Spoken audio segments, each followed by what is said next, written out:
A paz do Senhor Jesus, vamos para mais um dia do nosso devocional, que se encontra no Evangelho de Lucas, capítulo 7, no versículo 22, que diz: Então Jesus lhes respondeu: Ide e anunciai a João o que viste e ouvistes.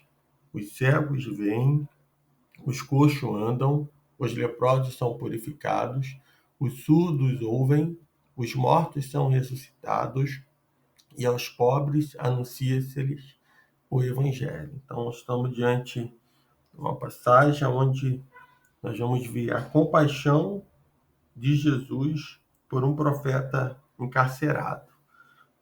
Nós vamos ver que essa passagem ela deve ser observada, em conexão com o milagre anterior, do versículo 18, que diz: Todas essas coisas foram referidas a João pelos seus discípulos. Então, ao ressuscitar o filho da viúva de Naim, em Naim, a multidão proclamava acerca de Jesus. Versículo 16 vai dizer: grande profeta se levantou entre nós e Deus visitou o seu povo. Então, Lucas ele vai esclarecer que aquela notícia se espalhara por toda a Judéia, e vizinhança, o que certamente chegou aos ouvidos de João Batista, que estava preso, quando Jesus já iniciou seu ministério, né?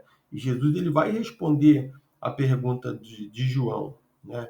João foi alvo de ódio de Herodes, o Antipas, né? E antes de morrer na prisão, ele sentiu-se confuso e perturbado. Então, a liberdade do deserto que aquele homem tinha, foi trocada pelo confinamento de um cárcere. Então, o milagre que Jesus havia realizado trazia à tona o milagre que o profeta Elias também realizava em Sarepta, ao ressuscitar o filho de uma viúva. Isso está lá em 1 Reis, capítulo 17, versículo 8 ao 24. Então, seria então Jesus aquele a quem esperavam? Essa foi a dúvida que João, no cárcere, já ali, naquela prisão, eles meio que perturbados, vamos botar assim, meio que confuso, nós vamos ver ele perguntando isso. E João, ele tomado pela dúvida, ele vai mandar os seus discípulos perguntar a Jesus: És tu aquele que estava para vir, ou havemos de esperar outro? Versículo 19 e 20. Acaso sua expectativa se teriam frustrado porque Jesus falara com os gentios, tocava esquife, e tanto ele como seus discípulos tinham um estilo de vida diferente de João e de seus discípulos. Então, João ele tinha um estilo de vida diferente, e agora ele estava ouvindo, a respeito dos milagres, do morto que era ressuscitado, e ele, assim, ele fica confuso e ele vai mandar o seu discípulo perguntar, porque Jesus toca no esquife, Jesus fala com os gentios, o estilo de vida dos discípulos era muito diferente, do de João. Então, Jesus ele vai responder a João de vários modos. Um dos modos que Jesus responde, vamos dizer que é o primeiro modo, diante dos discípulos de João, Jesus ele vai operar sinais miraculosos. Versículo 21 diz: naquela mesma hora, curou Jesus muito de moléstias e de flagelos e de espírito maligno, e deu vista a muito cego. Então, a resposta de Jesus, miraculosa, vai se identifica com a profecia messiânica de Isaías. Lá em Isaías, capítulo 35, no versículo 5 e o versículo 6, diz: Então se abrirão os olhos dos cegos, e se desimpedirão os ouvidos dos surdos. Os coxos saltarão como servos, e a língua dos mudos cantará, pois águas arrebentarão no deserto e ribeiro de ermo. Então, Jesus, nessa resposta que ele dá de cura, de milagres que o Senhor faz, é se cumprindo ali aquela profecia messiânica, ao qual também João já conhecia e sabia. Interessante ver que o livro de Isaías é um livro que, nós vamos ver tanto João quanto Jesus, tendo um entendimento e vendo que ali, contemplando, vendo aquelas profecias ali, e sabendo que estava se cumprindo, tanto que o Senhor ele vai falar, vai se cumprir essa profecia, e João ele vai ali, né, ter mais uma evidência de que aquele era realmente o Messias, né, Jesus, o Filho de Deus. O segundo modo que Jesus responde, né, Jesus ele manda os enviados anunciar a João o que viram e ouviram, né, onde diz no versículo 22, os cegos veem, os coxos andam, os leprosos são purificados, os surdos ouvem, os mortos são ressuscitados, e aos pobres anuncia-lhes o Evangelho. Então, mais uma vez, a resposta de Jesus encontra ressonância nas profecias de Isaías sobre o Messias. Então, o Senhor ele responde, né, tudo aquilo que já estava, né, escrito, tudo aquilo que estava na Escritura como uma profecia, se cumpre no tempo de Jesus. E João ele pôde ter, né, ele teve a certeza e a alegria de ter recebido ali, de ter sido participante, né, de tudo que era uma promessa do Senhor, uma profecia do Senhor para aquele tempo. Então Jesus, ele, depois de tudo isso, Jesus vai falar acerca de João, né? Após o retorno dos mensageiros de João, Jesus passa a dar testemunha acerca, né, do ministério de João. No versículo 24 diz: tendo-se retirado os mensageiros, passou Jesus a dizer ao povo a respeito de João. Né? Quem é João? Né? Ele responde: João não é um caniço agitado pelo vento? Isto é apenas isso é, apesar de estar preso e sofrer martírio, ele não é um homem frágil, né? A importância do seu ministério não é abalada por qualquer crise pela qual esteja passando, né? Nós vamos observar que João, né, ali não foi aquilo dali que, né, aquela prisão, aquele cárcere que fez com que João realmente, né, perdesse a importância, seu ministério não viesse a ser até mesmo, né, questionado. Pelo contrário, João, a prisão não abalou, né, e colocou nenhuma crise, né? Isso também precisamos entender, e da mesma forma que João, como homem de Deus, né, ele passou por um processo, todos nós já passamos ou vamos passar por algo, e devemos permanecer com a nossa fé inabalável, né? Porque João ali, né, João é o precursor do Messias, anunciado na profecia de Malaquias. Então, Malaquias capítulo 3, no versículo 1, vai falar dessa profecia, né, o anúncio da vinda do Senhor, né, e da profecia desse homem que viria preparar o caminho. Enviarei, assim diz a palavra, Malaquias 3:1, enviarei o meu mensageiro que preparará o caminho diante de mim. E, de repente, o Senhor, a quem buscais, o mensageiro da aliança, a quem desejais, virá o seu tempo. E ele vem, diz o Senhor dos Exércitos. Então, João foi aquele que preparou o caminho, né? É interessante que o quanto a gente precisa estar conectado com a palavra e ver realmente que nós somos realmente chamados para poder estar fazendo a obra do Senhor. E João sabia disso, né? É interessante que a profecia de Malaquias 3:1 se cumpre na vida de João, porque João é aquele, né, que é o precursor do Messias.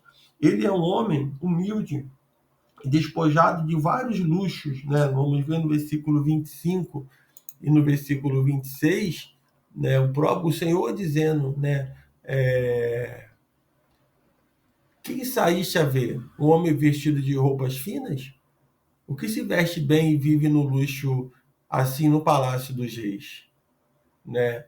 E o Senhor vai falar nesse profeta da sua humildade e o quanto ele abriu mão do luxo, da vaidade para servir ao Senhor, né? Ele não ficou preso a nada disso, ele não estava vivendo um evangelho de ostentação. Pelo contrário, a sua vestimenta era simples, né? Não tinha vaidade, não tinha luxo, né? E ele é um profeta de Deus, né? Podemos dizer, o último dos profetas da antiga aliança. né? Ele é o mensageiro de Deus, aquele que preparou Israel para receber o Messias, né? Qual é a sua posição? E eu vos digo, entre os nascidos de mulher, que ninguém é maior do que João, mas o menor no reino de Deus é maior do que João. Então, João Batista, ele foi grande por ser um arauto do rei. Por isso ocupa lugar privilegiado na história da redenção. Mas todos os cristãos, ainda que menor, é maior do que João, por ser filho ou amigo do rei. Então, após João Batista, o reino de Deus chegou até nós por meio de Jesus Cristo. Então, né, que nós possamos analisar todo esse texto, toda essa passagem, e ver realmente que João ele foi um grande arauto do rei, foi aquele que anunciou, né, e preparou o caminho do Messias, e a palavra do Senhor chegou até nós. Então ele teve a sua importância, né? E nós também precisamos estar compreendendo que eu e você também somos importantes para o reino do Senhor, né? E devemos deixar um legado para a próxima geração, foi o que João deixou, que chegou até nós. E aqui diz, qual é o fruto do seu ministério? Primeiro, muitos israelitas reconheceram a justiça de Deus e se arrependeram e foram batizados. No versículo 29, nós vamos ver, né, que através de todo esse testemunho, todos que ouviram, né, diz a palavra aqui no 29 do capítulo 7, todo o povo que ouviu e até os publicanos reconheceram a justiça de Deus, tendo sido batizado com o batismo de João. Então, e isso foi porque João, né, ali, mesmo sendo perseguido, né, mesmo sendo ali caluniado, preso, continuou pregando a palavra do Senhor. Outro ponto é que os fariseus, intérpretes da lei, se arrependeram e foram batizados, né? Nós vamos ver também que os fariseus e os intérpretes da lei, eles rejeitaram sua mensagem, ridicularizaram seu batismo e não se arrependeram. Jesus compara os fariseus a crianças descontentes que rejeitam a revelação de Deus. Isso no versículo 30 ao 32. O Senhor vai falar a respeito disso, mas os fariseus e o intérprete da lei rejeitaram contra si mesmo o desígnio de Deus, não tendo sido batizado por ele, né? Aí Jesus fala, pois, comparei os homens da presente geração, né? E a que são eles semelhantes? São semelhantes a meninos que, sentados na praça, gritam uns para com os outros, né? E ele diz, nós vos tocamos flautas e não dançaste, entoando lamentações e não choraste. Então, eles encontram defeito e criticam o estilo ministerial, tanto de João quanto de Jesus, né? Esse era assim o papel desses homens. Então Jesus conclui dizendo que a verdadeira sabedoria é demonstrada por seus frutos ou resultados. Isto é, Deus revelou sua sabedoria ou soberania tanto no ministério ascético de João, como na graça de seu filho Jesus, tornando aqueles que os rejeitaram indesculpáveis por tamanha incredulidade. Então, nós possamos entender, né, que o ministério, a popularidade hoje em dia, né, ela é um perigo, né, para o ministério, para a vida de qualquer homem de Deus que ministra a palavra. Né? Aqueles que estão buscando aplausos, aqueles que estão buscando ser bem recebido, é aqueles que estão pregando um outro evangelho que não é o evangelho do Senhor Jesus. Infelizmente, a semelhança dos dias de João, né, presenciamos uma geração entediada e polarizada na igreja. O problema é o que? A busca por espetáculos, né? Nós vamos ver que muitos estão querendo fazer shows, espetáculos, tantas coisas, né, para receber a glória, né, do homem, para receber os aplausos do homem. Então, nós possamos estar entendendo que o Evangelho de Jesus Cristo sempre foi um Evangelho simples, né? Não que não, o tempo passou, a cultura é outra, mas nós precisamos continuar pregando essa palavra. E Deus tem levantado e quer levantar ministérios corajosos para anunciar a salvação, né? Deus mantém de pé um povo forte e humilde, à medida que nós continuamos, né, firmados no Senhor, vamos ser fortalecidos, né? E precisamos continuar humilde, pregando e cumprindo a missão. A missão de Deus, ela continua transformando pecadores, né? Em suas criatividade, Deus continua levantando ministérios diversos, né? Devemos então nos arrepender do tédio, do descontentamento, a fim de desfrutarmos do que Deus está fazendo. Então, que nós venhamos compreender que nós precisamos, né, do Espírito Santo de Deus, para que assim ele possa nos usar poderosamente. Devemos buscá-lo todos os dias.